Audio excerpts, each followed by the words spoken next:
Shalom, selamat pagi Bapak Ibu Saudara yang dikasihi Tuhan. Kembali kita akan merenungkan firman Tuhan pada pagi hari ini yang terdapat dari Yoel pasal 2 ayat 12 dan 13 dengan tema pertobatan dan perubahan hidup. Tetapi sekarang juga demikianlah firman Tuhan.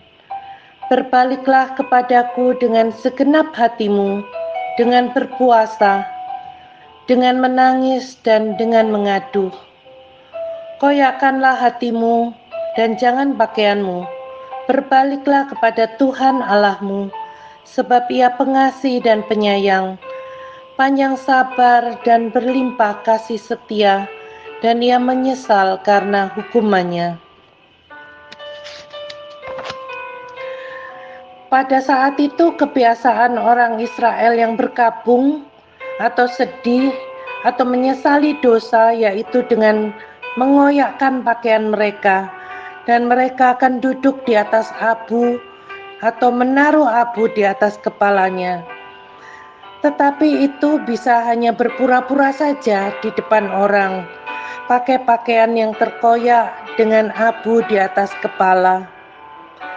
Oleh sebab itu, seruan Nabi Yoel kepada umat Israel yang sudah jauh dari Tuhan dan hidup dalam dosa untuk benar-benar bertobat dengan mengoyakkan hati, bukan pakaian, tetapi benar-benar menyesali dosanya, memohon ampun pada Tuhan.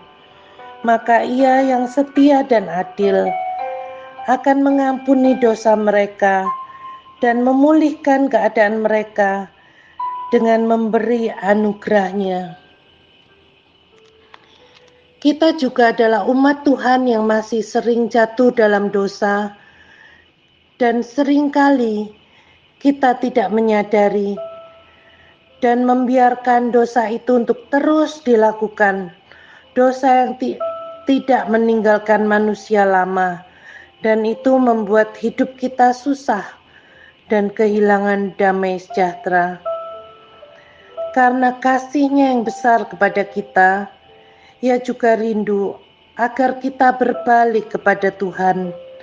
Ia juga mau supaya kita bisa mempunyai relasi yang baik dengan Tuhan, sehingga kita bisa menikmati sukacitanya.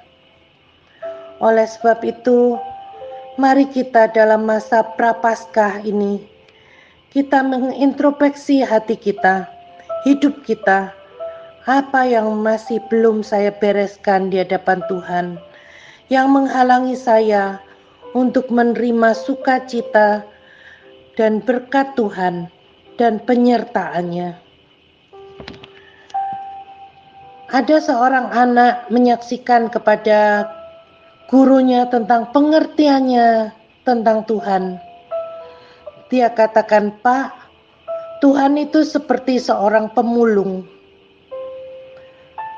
Sebab aku seperti barang yang sudah rusak di tempat yang kotor. Saya anak yang nakal, pemberontak, dan tinggal dengan orang-orang yang berbuat dosa. Tetapi Tuhan memungut saya. Dia membersihkan saya, menyucikan saya dengan mati di atas kayu salib.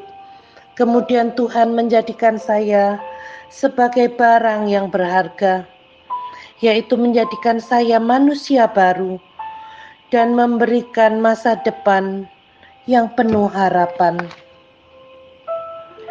Sangat besar kasih Tuhan bagi anak itu yang dia rasakan, juga bagi kita yang juga dipungut sebagai orang yang berdosa.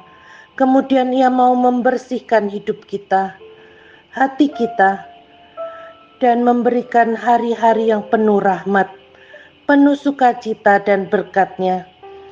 Dalam Roma 5 ayat yang ke-8 kita akan baca, "Akan tetapi Allah menunjukkan kasih-Nya kepada kita oleh karena Kristus telah mati untuk kita ketika kita masih berdosa." Oleh sebab itu, saat ini, jika kita sudah menjauh dari Tuhan, berbaliklah dengan sungguh-sungguh, bertobatlah dengan segenap hati, dengan mengakui, dengan kehancuran hati, dan dengan kerendahan hati kita datang kepada Tuhan, dan juga mengatakan bahwa kita memerlukan Tuhan, memerlukan pimpinannya, memerlukan kehadirannya, memerlukan kasih-Nya, memerlukan pengampunannya, memerlukan Tuhan lebih dari segalanya. Inilah waktu yang tepat untuk kita kembali kepada Tuhan dalam masa prapaskah. Amin.